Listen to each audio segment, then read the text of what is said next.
प्रहरी अब राज्यको हुन्छ है। प्रहरी साथीहरूलाई पनि गुड न्युज, प्रहरी राज्यको हुन्छ। प्रहरी देशको हो, नेताको होइन। अर्को साम्पाङको प्रहरी बन्ने होइन, भोलि देशको हो। मैले बदमासी गरेँ भने मलाई पाता कसेर लानुपर्छ है, लानुपर्छ मलाई। तर यहाँ त के छ, नेता ठुलो भएपछि त उसले त मान्छे मार्दा पनि छुनु हुँदैन उनले। अलि हाँस, अलि हाँस। यो दलतन्त्रको अन्त्य हामी गर्छौँ आदरणीय दाजुभाइ दिदीबहिनीहरू। अर्को साम्पाङलाई हेरेर भोट दिनुहोस्, अरूलाई नहेर्नुहोस्। तपाईँलाई मन नपर्न सक्ला हाम्रो क्यान्डिडेट, मलाई हेरेर दिनुहोस्। यदि म यो देशमा चाहिँ एउटा भिजन भएको मान्छे, मिसन भएको मान्छे र कण कणमा यो देश बाँचिरहेको मान्छे हो भने मलाई हेरेर भोट दिनुहोस् श्रम संस्कृति पार्टीमा।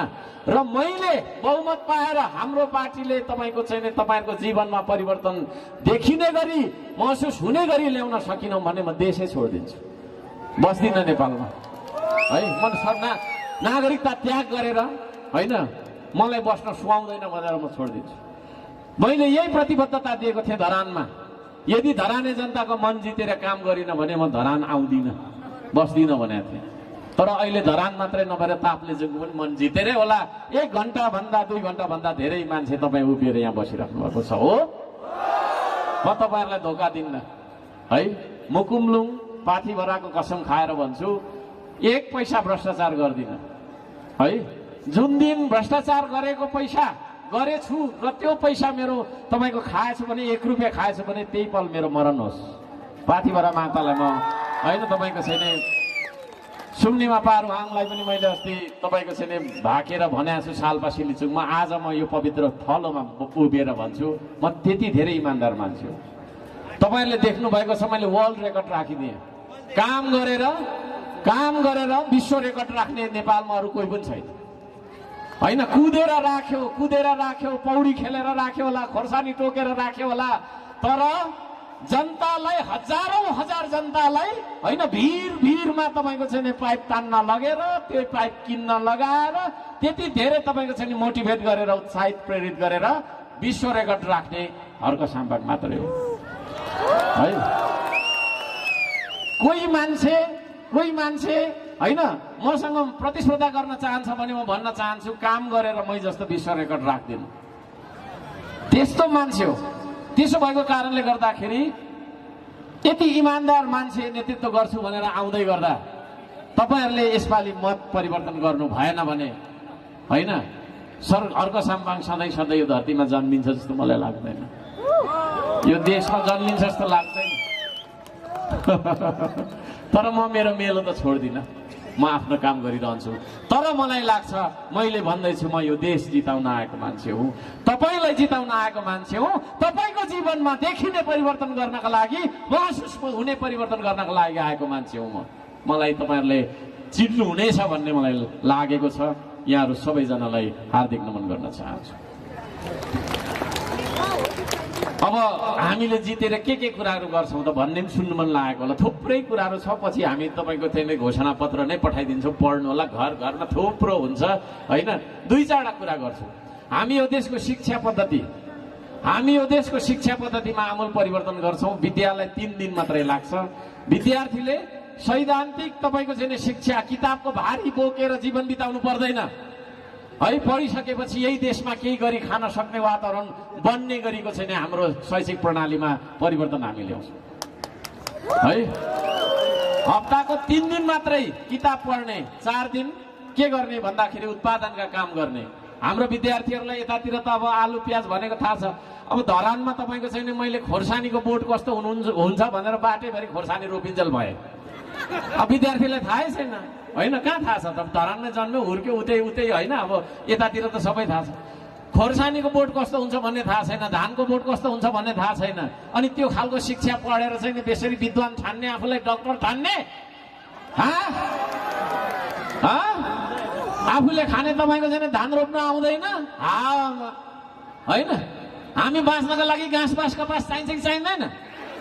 बाँच्नका लागि सुरुमै भात चाहिन्छ होइन, त्यसपछि लुगा चाहिन्छ होइन, त्यसपछि बस्ने घर चाहिन्छ, त्यसपछि मात्रै आउँछ अरू त।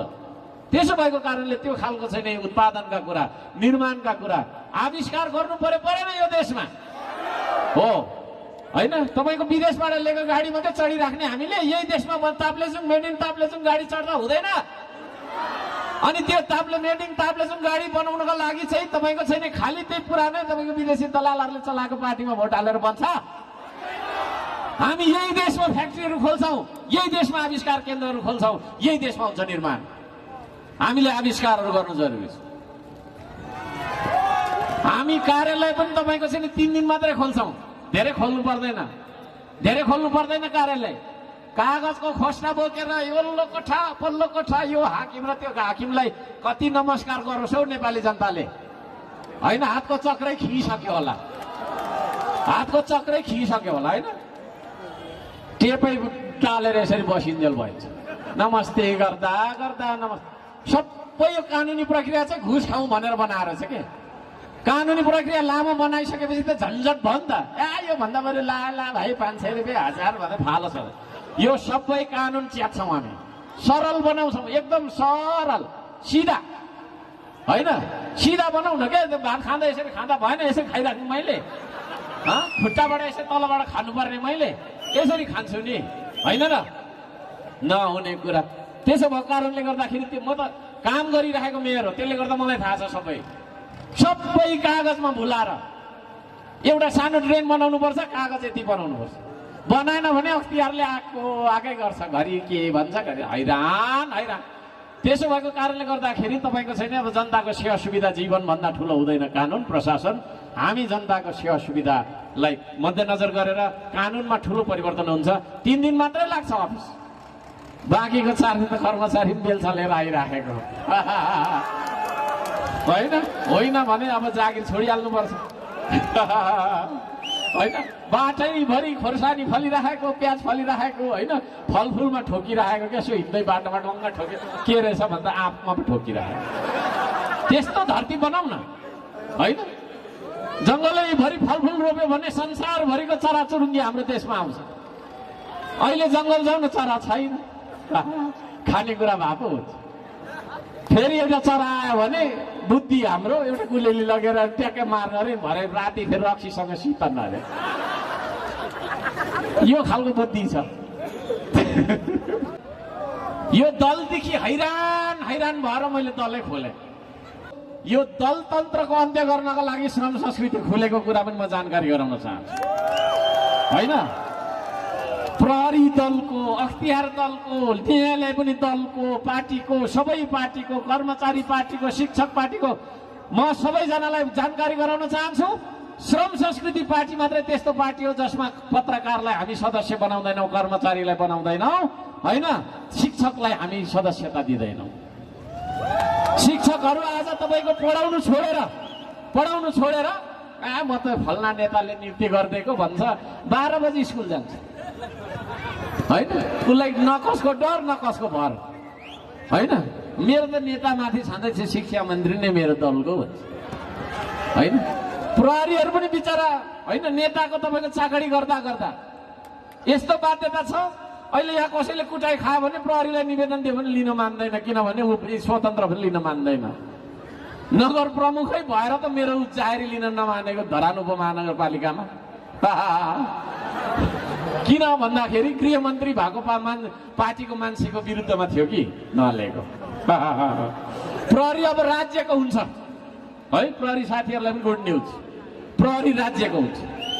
प्रहरी देशको हो, नेताको होइन। अर्को साम्पाङको प्रहरी बन्ने होइन, भोलि देशको हो। मैले बदमासी गरेँ भने मलाई पाता कसेर लानुपर्छ है, लानुपर्छ मलाई। तर यहाँ त के छ, नेता ठुलो भएपछि त उसले त मान्छे मार्दा पनि छुनु हुँदैन उसले। अलि हाँस। यो दलतन्त्रको अन्त्य हामी गर्छौँ। आदरणीय दाजुभाइ दिदीबहिनीहरू,